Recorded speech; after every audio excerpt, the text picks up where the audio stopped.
भगवान शिव 18 नामों से पूजे जाते हैं, जिनमें शिव, शंभु, नीलकंठ, महेश्वर, नटराज आदि प्रमुख हैं।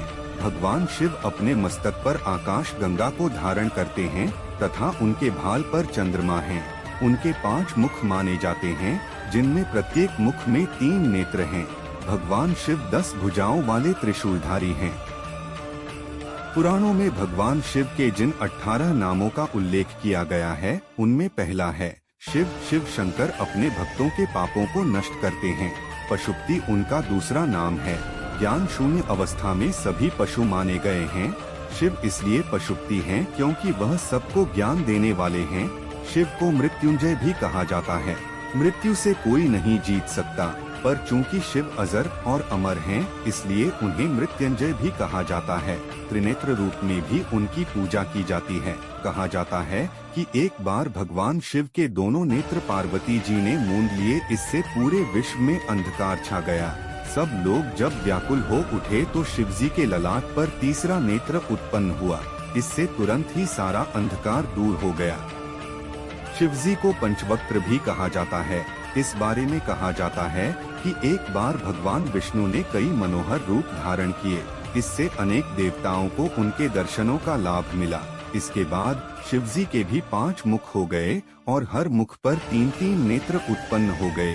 कृत्तिवासा के रूप में भी भगवान शिव को जाना जाता है। जो गज चर्म धारण करे उसे कृत्तिवासा कहा जाता है। महिषासुर के पुत्र गजासुर के कहने पर शिव जी ने उसका चर्म धारण किया था। शितिकंठ के रूप में भी भगवान शिव की पूजा की जाती है। जिसका कंठ नीला हो उसे शितिकंठ कहा जाता है। खंड परशु भी भगवान शिव का एक नाम है। कहा जाता है कि जिस समय दक्ष यज्ञ का ध्वंस करने के लिए भगवान शिव ने त्रिशूल को छोड़ा था, तो वह बद्रिकाश्रम में तपलीन नारायण जी को बेध गया। तब नर ने एक तिनके को अभिमंत्रित किया और उसे शिवजी पर चलाया। वह परशु के आकार में था। शिवजी ने उसके टुकड़े टुकड़े कर डाले, इसलिए उन्हें यह नाम मिला। इसके अलावा शिवजी को प्रमथाधिप, गंगाधर, महेश्वर, रुद्र, विष्णु, पितामह, संसार वैद्य, सर्वज्ञ, परमात्मा और कपाली के नामों से भी पूजा जाता है। इनके अलावा भारत भर में भगवान शिव के 12 ज्योतिर्लिंग हैं, जिनकी विशेष रूप से पूजा की जाती है। इनमें सोमनाथ, मल्लिकार्जुन, महाकाल या महाकालेश्वर, ओंकारेश्वर और अमलेश्वर, केदारनाथ, भीमशंकर, विश्वनाथ, त्र्यंबकेश्वर, वैद्यनाथ धाम, नागेश, रामेश्वरम और घुष्मेश्वर आदि हैं। इन ज्योतिर्लिंगों की भक्त जन विशेष पूजा अर्चना करते हैं और शिवरात्रि पर तो इन ज्योतिर्लिंगों पर भक्तों का तांता लगा रहता है। ब्रह्मा और विष्णु भगवान शिव में से ही उत्पन्न हुए हैं। एक बार भगवान शिव ने अपने वाम भाग के 10वें अंग पर अमृत मल दिया। वहाँ से एक पुरुष प्रकट हुआ। शिव ने उनसे कहा कि आप व्यापक हैं, इसलिए विष्णु कहलाए जाओगे। तपस्या के बाद विष्णु जी के शरीर में असंख्य जलधाराएं फूटने लगी। देखते ही देखते सब ओर जल ही जल हो गया। विष्णु जी ने उसी जल में शमन किया। बाद में उनकी नाभि से एक कमल उत्पन्न हुआ। तब भगवान शिव ने अपने दाएं अंग से ब्रह्मा जी को उत्पन्न किया। उन्होंने ब्रह्मा जी को नारायण के नाभि कमल में डाल दिया।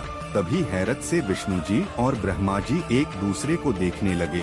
भगवान शिव ने कहा कि मैं, विष्णु तथा ब्रह्मा तीनों एक ही हैं।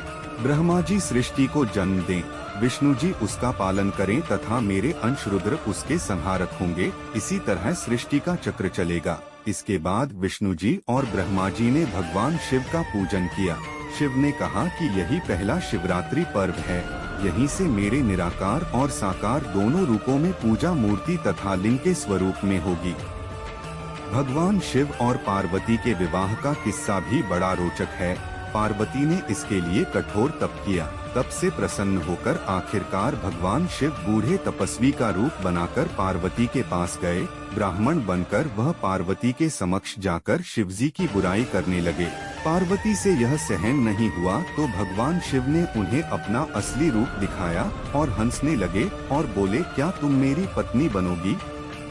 पार्वती ने उन्हें प्रणाम किया और बोली, इस संबंध में आपको मेरे पिता से बात करनी होगी।